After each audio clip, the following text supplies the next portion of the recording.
Hola, ¿cómo están?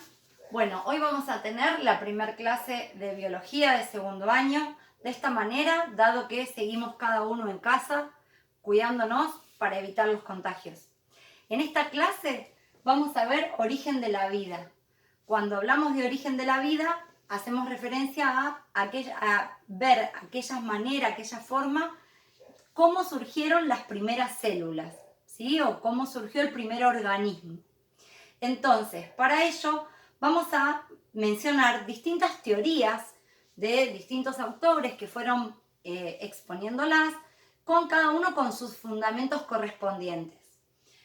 Cuando hablamos de teoría, una de ellas es el creacionismo. El creacionismo, como lo dice la palabra, habla de creación y hace referencia a un Dios, ¿sí?, creador de todas las cosas y creador también de los seres vivos. La segunda teoría que vamos a ver es la teoría de la generación espontánea. Lo dice la palabra, se genera espontáneamente. Ello proviene ¿por qué? Porque dice que los seres vivos se generan de materia inerte. ¿Qué significa inerte? Que no tiene vida. Es decir, algo que no tiene vida da origen a seres vivos, algo que sí lo tiene. Ya los vamos a ver, seguramente les voy a mandar algún video de YouTube para que puedan ver de qué se trataban todas esas investigaciones y esas experiencias, que contándoselas por acá se haría muy larga la clase y no es la finalidad. La tercera teoría que vamos a mencionar es la hipótesis de la panspermia. La hipótesis de la panspermia explica que los seres vivos vienen del espacio exterior y cayeron a la Tierra en forma de meteoritos, ¿sí?, como en forma de esporas que contenían esos meteoritos, y de allí que surge en la Tierra la generación de esos seres vivos. Y la cuarta, la teoría quimiosintética, como lo dice la palabra, quimio de química, sintética, habla de síntesis. Y para esto es importante saber que en biología la palabra síntesis quiere decir armar, ¿sí? Armar, formar. Bien, estamos acostumbrados a que cuando hablamos de síntesis en prácticas de lenguaje o en alguna otra materia, pensamos en que es un texto y lo voy a achicar. Acá en biología estamos hablando de que síntesis significa con material sencillo armar algo más complejo, ¿sí? Muchas veces la utilizamos como acá quimiosíntesis, fotosíntesis, suele acoplarse. ¿Por qué? Porque de alguna manera te explica o te da a entender de qué manera o con qué se arma algún compuesto. Entonces, la teoría quimiosintética es esa síntesis a través de estructuras químicas, de reacciones químicas, que lo vamos a ver desde la hipótesis de Oparin y de Hadland, que luego, con el experimento de Miller y Urey, fue de alguna manera la pauta para dar fundamento de que pudo haber sido de esa manera. Para ello tenemos que empezar a hablar de la Tierra primitiva.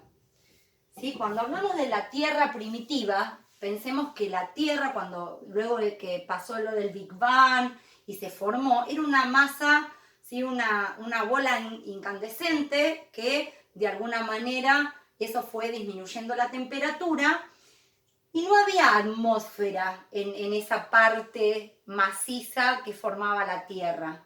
Entonces, de a poco, con aquellas reacciones químicas que iban ocurriendo, se formó la primer masa gaseosa alrededor de la Tierra.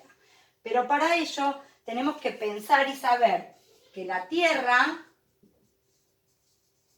¿sí?, esa masa que nosotros le llamamos planeta Tierra, está rodeada por gases. Esos gases es lo que nosotros le llamamos atmósfera, ¿sí? Obviamente que como tiene una distancia, esa atmósfera tiene distintas capas y hay diferentes gases en las distintas capas. la atmósfera primitiva es diferente a la atmósfera actual. Una de las condiciones fundamentales es el tema del oxígeno. ¿Qué pasaba en la atmósfera primitiva? En la atmósfera primitiva no hay presencia de oxígeno.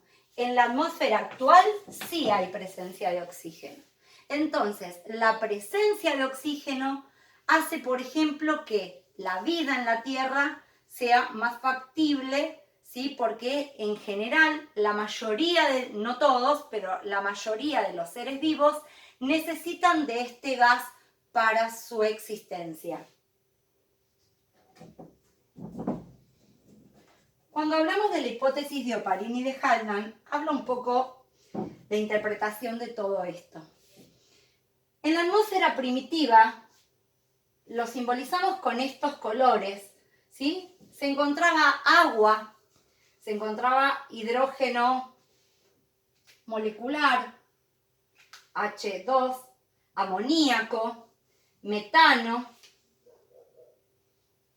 carbono H4, que vamos a ir viendo seguramente en físico-química qué significa esas letras. Son los elementos, ¿sí? Químicos. Son esos elementos que nosotros los podemos encontrar acá en la tabla periódica, solos, ¿sí? La H, el de hidrógeno, la O, está acá, significa oxígeno. Y por ejemplo, cuando tenemos dos hidrógenos unidos a un oxígeno, se forma una sustancia que en este caso sería el agua.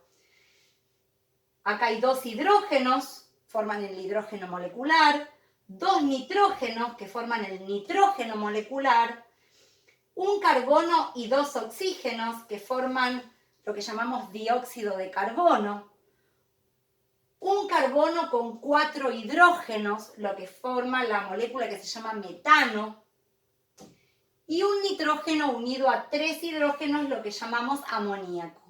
Todos esos gases estaban en la atmósfera primitiva, que con los rayos ultravioleta, las descargas eléctricas y las reacciones químicas favorecieron para que de alguna manera se pudieran combinar. Y a estos elementos le vamos a llamar, ¿sí? Cuando se combinaron estos elementos, formaron moléculas sencillas, como están acá. ¿Bien? ¿Qué pasó luego? Que eso estaba en la atmósfera.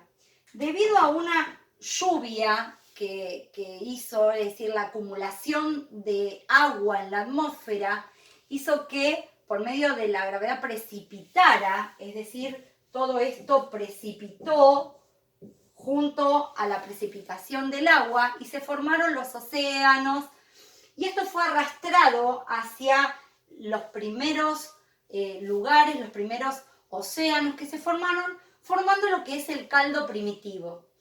Esa cantidad de agua que contenía estas moléculas que estaban dispersas en el aire, porque estaban en estado gaseoso, ahora facilitó que se pudieran ir juntando. Entonces, estas moléculas sencillas, al irse juntando, se formaron en moléculas complejas, ¿sí? Que luego con el tiempo, muchísimo tiempo, esas moléculas complejas se unieron entre sí y favorecieron a lo que se llama coacervados. Los coacervados no son células, sino que son una estructura, ¿sí? Donde dentro de ellos ocurrían reacciones químicas, pero tenía una estructura delimitada parecida a lo que era una membrana, ¿bien? Pero no, los coacervados no son células vivas.